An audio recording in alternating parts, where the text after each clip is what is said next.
Perkenalkan, kami dari kelompok 1 akan mempresentasikan tentang usaha dan energi. Kami akan memperkenalkan diri. Perkenalkan, saya Yosi Anggia Margaret Tambunan dengan NIM 21000505. Akan dilanjut dengan Anissa.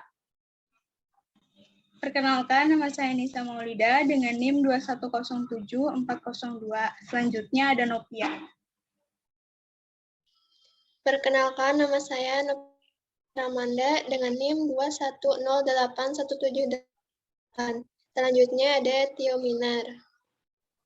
Perkenalkan, nama saya Tio Minar Febrianti Puspitasari dari NIM 2100566.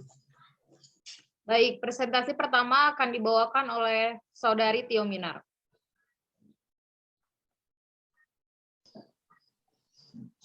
Kalau ngomongin usaha dan energi, apa yang muncul dalam benak kalian? Apakah usaha kalian buat mempertahankan nilai kalian? Atau usaha untuk mempertahankan ranking kalian? Atau mungkin malah kepikiran impian kalian ingin membuka usaha di bidang tertentu? Emang benar usaha yang dipikirkan kalian tersebut bisa dihitung dalam fisika? Apapun usahanya, meskipun namanya sama-sama usaha, pengertian usaha dalam fisika berbeda dengan yang telah disebutkan di atas. Next. Nah, di sini aku akan menjelaskan pengertian usaha. Dalam ilmu fisika, usaha adalah besarnya energi atau gaya yang diberikan untuk memindahkan atau menggerakkan suatu benda atau objek. Yang dimaksud dengan memindahkan di sini artinya tempat atau letaknya yang berubah setelah dilakukan usaha. Untuk mengetahui berapa besarnya usaha, maka perlu adanya rumus, yaitu rumusnya W sama dengan F kali S. Next. Nah, di sini aku akan menjelaskan contoh macam-macam usaha. Usaha ada 3 ya. Ada usaha positif, negatif, dan bernilai 0. Nah, aku akan jelaskan gambar pertama dulu. Ada seorang anak yang mendorong meja kanan ya. Itu usaha positif. Dia kerjakan searah dengan perpindahan benda. Lanjut ke usaha negatif. Itu ada seorang anak yang menarik gerobak dari jalan yang miring. Nah, itu bertolak belakang sama usaha positif. Selanjutnya ada usaha bernilai 0, di mana tidak ada perpindahan jika kita melakukan usaha tersebut. Contohnya adalah anak itu yang sedang mendorong tembok. Next. Baik, selanjutnya akan saya presentasikan tentang bentuk-bentuk energi. Energi yang dimiliki oleh suatu benda bisa bermacam-macam bentuk. Di antaranya adalah sebagai berikut. Yang pertama, energi kinetik, yaitu energi yang dimiliki oleh benda yang bergerak, disebut energi kinetik.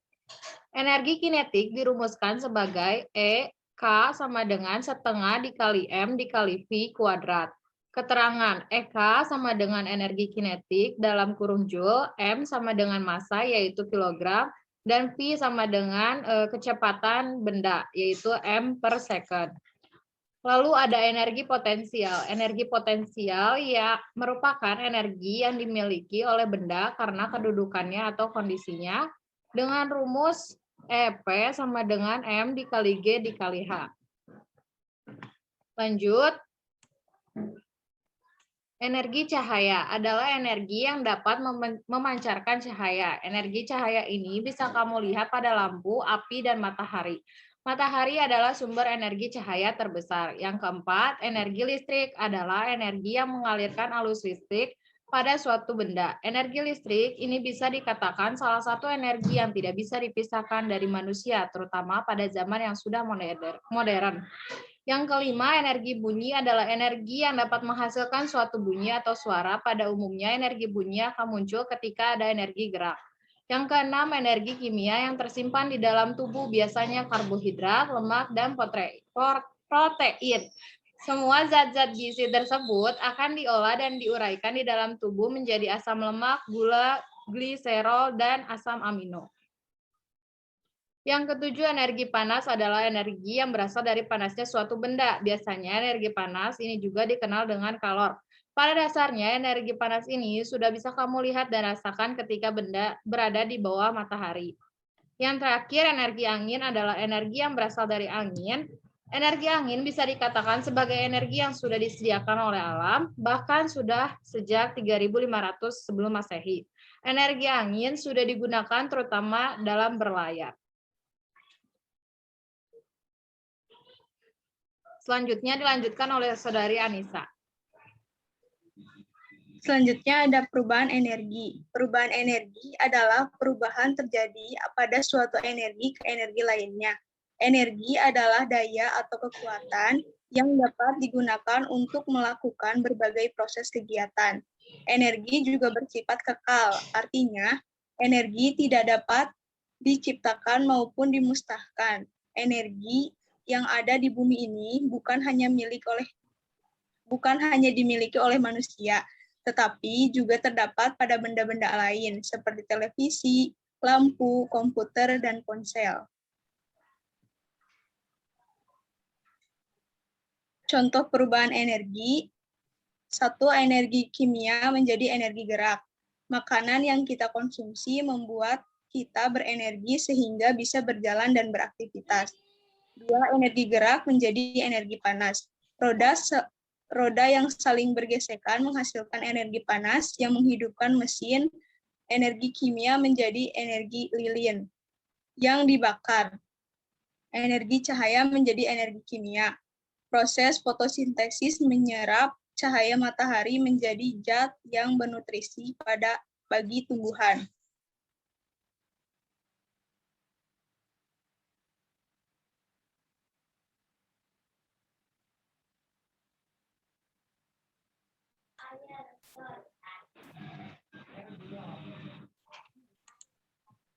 Nggak bisa di-next. Udah, bisa.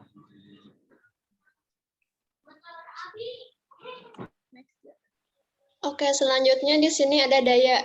Daya merupakan kecepatan melakukan kerja atau usaha, atau bisa dikatakan daya merupakan jumlah energi yang dihabiskan dalam persatuan waktu atau per detik.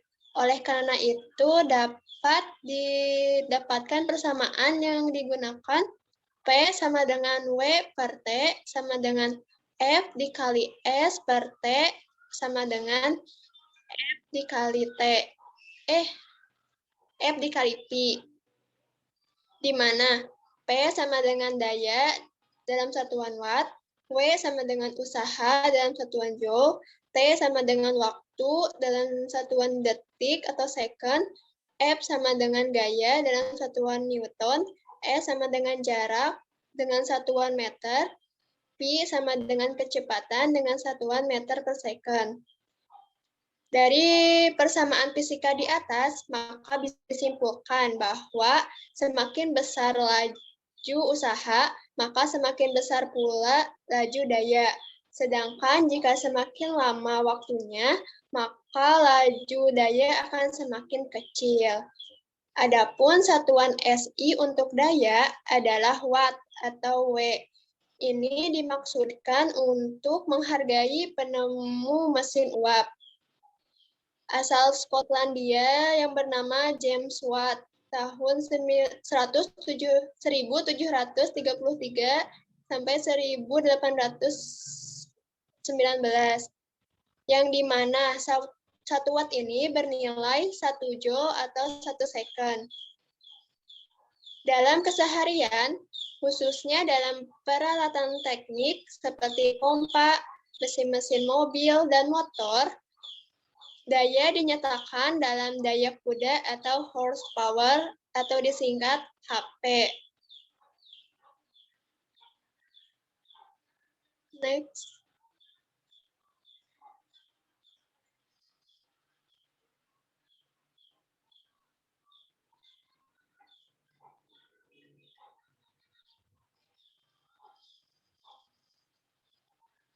Lalu di sini ada penerapan konsep energi dan usaha.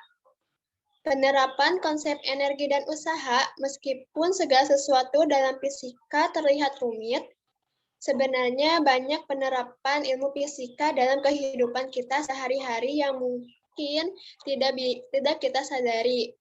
Salah satunya ayunan. Permainan yang mungkin sering atau bahkan dilakukan oleh setiap hari oleh kita di waktu kecil sebenarnya merupakan salah satu penerapan konsep energi dan usaha. Perlu diingat bahwa energi kinetik merupakan energi yang berhubungan dengan pergerakan, dan ayunan dimainkan dengan digerakkan, bukan? Sehingga ayunan tentunya memiliki energi potensial dan juga energi kinetik. Selain itu, ada olahraga terjun payung atau skydiving. Olahraga ini cocok buat kalian yang suka menantang diri sendiri dan memacu adrenalin. Olahraga ini pertama-tama melompat dari ketinggian tertentu di atas langit. Pada saat menjatuhkan diri, kalian akan mengalami percepatan karena ada gravitasi bumi. Sebenarnya pada saat jatuh itu tubuh kita mengalami gesekan dengan angin namun sangat kecil. Kemudian pada saat kita membuka parasutnya, kecepatan kita otomatis akan melambat dan tidak secepat seperti saat kita jatuh tanpa parasut. Kemudian setelah kita membuka parasut dan sampai di permukaan, kita akan mempunyai kecepatan yang konstan.